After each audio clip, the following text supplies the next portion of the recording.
Assalamualaikum warahmatullahi wabarakatuh. Di sini saya dan kelompok saya akan mempresentasikan tentang ketahanan nasional dan bela negara. Berikut adalah nama-nama dari kelompok kami. Saya sendiri, Nindi Melda Erawati.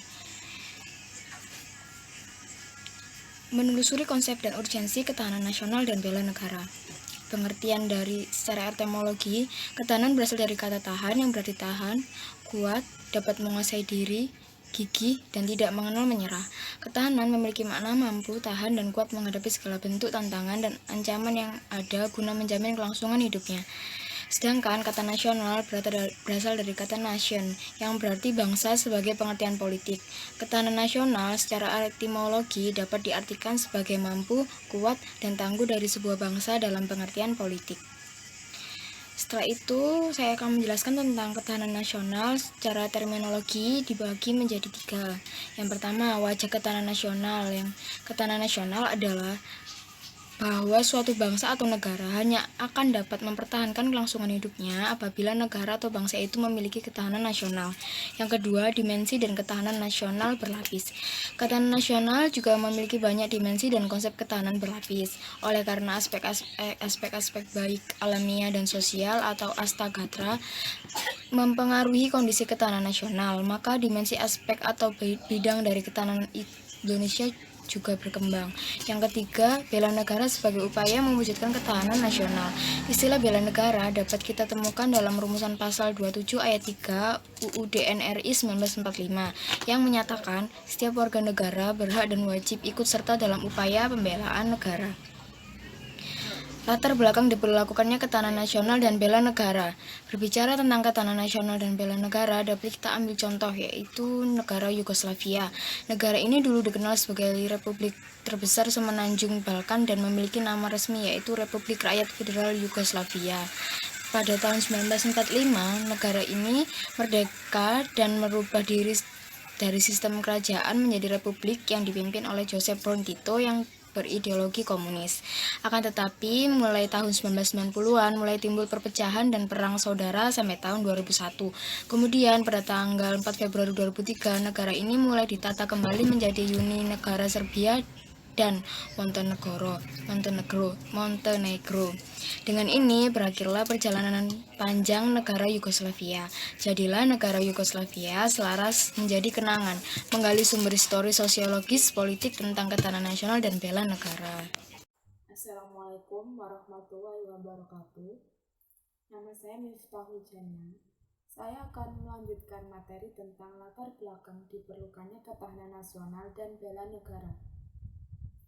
Pada tahun 1960, komunisme menjalar ke Indochina dan bangsa Indonesia tetap mampu bertahan menghadapi serbuan ideologi komunis. Pada tahun 1968, Lemhanas memunculkan istilah kekuatan bangsa. Pada tahun 1969 lahirnya istilah ketahanan nasional. Dan pada tahun 1972 muncul konsepsi ketahanan nasional yang telah diperbarui, membangun argumen tentang dinamika dan tantangan ketahanan nasional dan bela negara.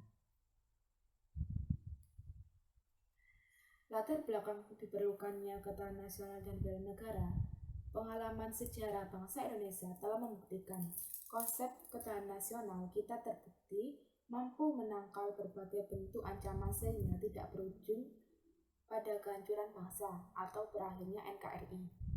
Setidaknya ini terbukti pada saat bangsa Indonesia menghadapi ancaman komunisme tahun 1965 dan yang lebih aktual menghadapi krisis ekonomi dan politik pada tahun 1997 sampai 1998.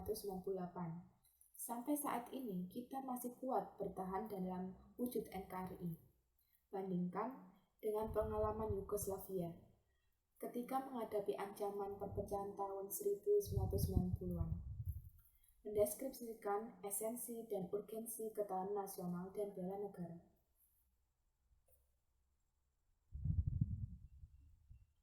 Hubungan antara ketahanan nasional dengan bela negara, 3 cara pandang dalam menghadapi ketahanan nasional.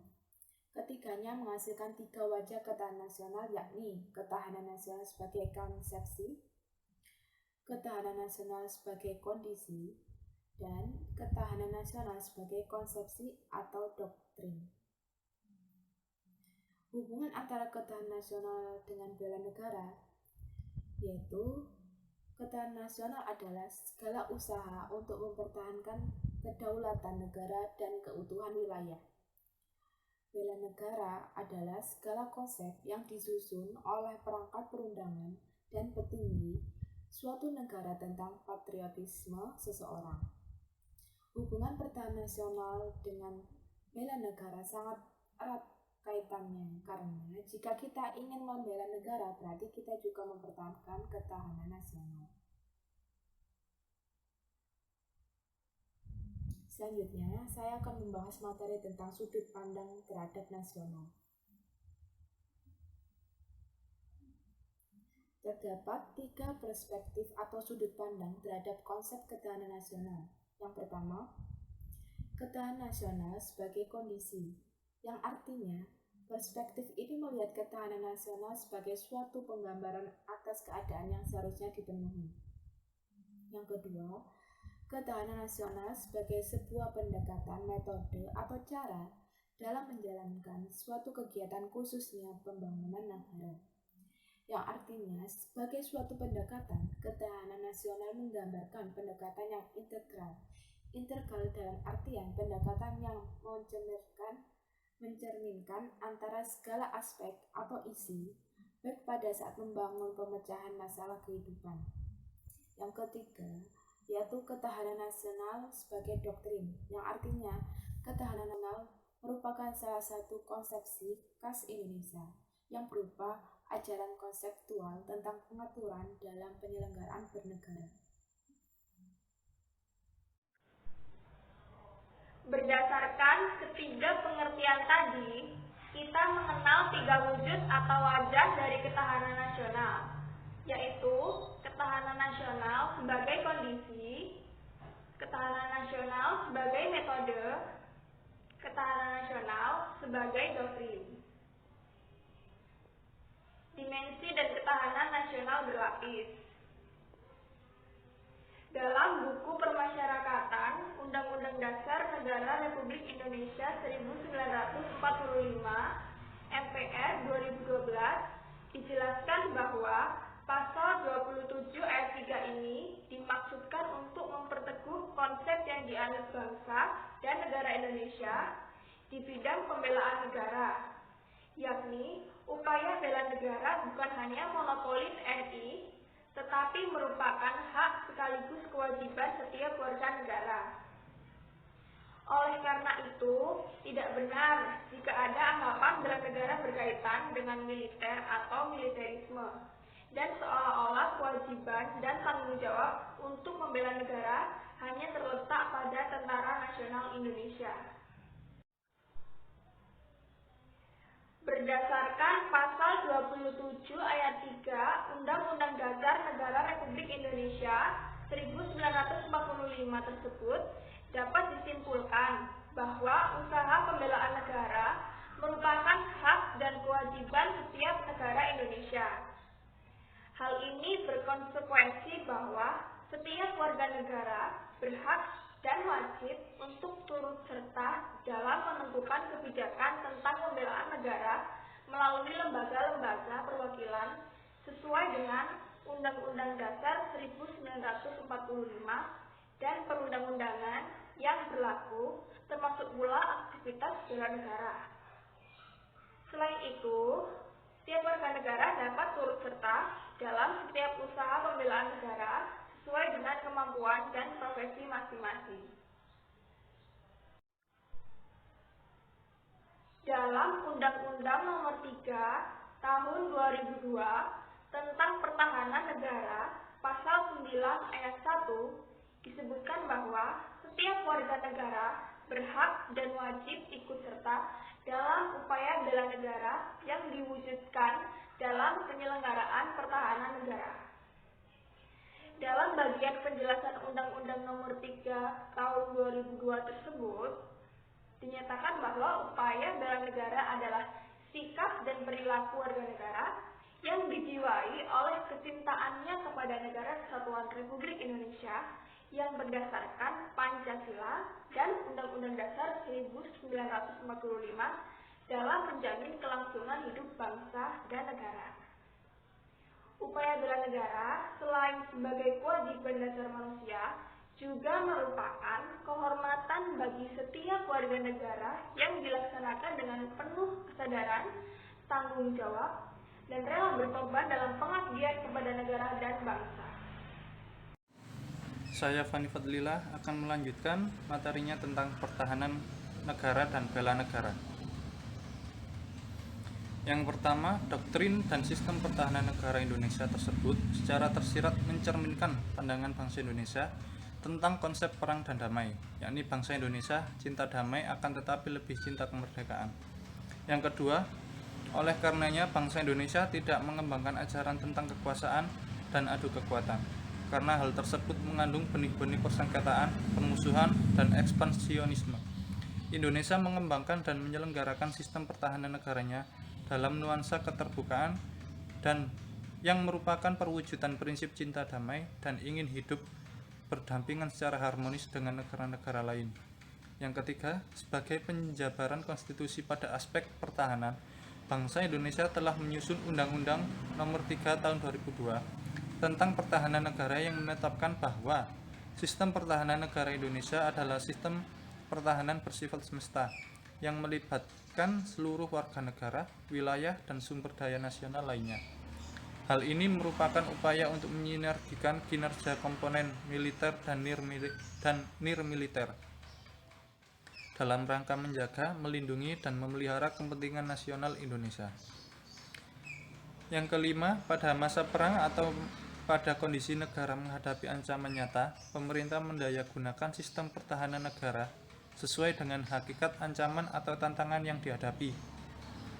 Yang keenam, sistem pertahanan negara dalam menghadapi ancaman militer memadukan pertahanan militer dan pertahanan nirmiliter dalam susunan komponen utama pertahanan, yaitu TNI, serta komponen cadangan dan komponen pendukung yang terdiri atas warga negara, sumber daya alam, sumber daya buatan, serta sarana dan prasarana nasional.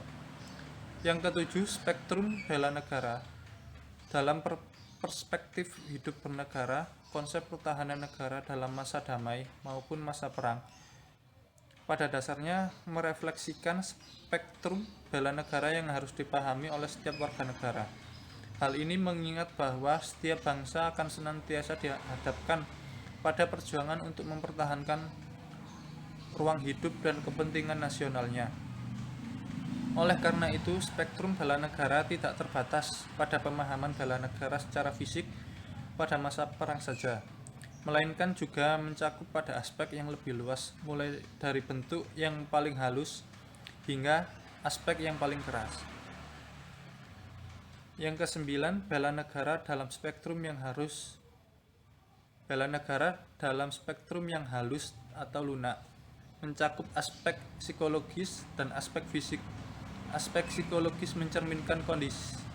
Yang ke-10, aspek psikologis mencerminkan kondisi jiwa, karakter, dan jati diri setiap warga negara yang dilandasi oleh pemahaman nilai-nilai luhur bangsa, ideologi Pancasila, dan Undang-Undang Negara Republik Indonesia tahun 1945. Muara kondisi psikologis ini akan direpresentasikan oleh pola pikir dan pola sikap yang mencerminkan soliditas wawasan kebangsaan, persatuan dan kesatuan bangsa, serta kesadaran bela negara. Yang ke-11, aspek fisik pada dasarnya merupakan implementasi dan perwujudan bela negara. Aspek psikologis yang mencerminkan dari pola tindak secara nyata dalam perwujudan mengisi kemerdekaan melalui berbagai aktivitas, mulai dari pengabdian sesuai profesi, menjunjung tinggi nama bangsa dan negara dalam berbagai kegiatan nasional maupun internasional, partisipasi aktif dalam penanganan permasalahan sosial maupun bencana, hingga kewaspadaan individual dalam menghadapi ancaman non-fisik dalam bidang ekonomi, sosial, dan budaya. Yang ke-12, bela negara dalam spektrum yang keras merupakan bentuk hak dan kewajiban perwujudan bela negara secara fisik dalam menghadapi ancaman yang didominasi oleh ancaman militer negara lain. Yang ke-13, untuk itu negara telah menyusun doktrin dan sistem pertahanan semesta yang mengakomodasi hak maupun kewajiban bela negara warga negaranya secara terencana, terukur, terorganisir, dan sistematis. Dan yang terakhir, mekanisme pelaksanaan yang ditetapkan oleh peraturan perundangan terkait peran, tugas, dan tanggung jawab komponen utama, komponen cadangan, dan komponen pendukung harus dipahami secara utuh tanpa disertai pretensi negatif yang melahirkan sikap resistensi. Sekian presentasi dari kelompok kami. Apabila ada kesalahan dan tutur kata yang kurang berkenan mohon dimaafkan. Sekian, wassalamualaikum warahmatullahi wabarakatuh.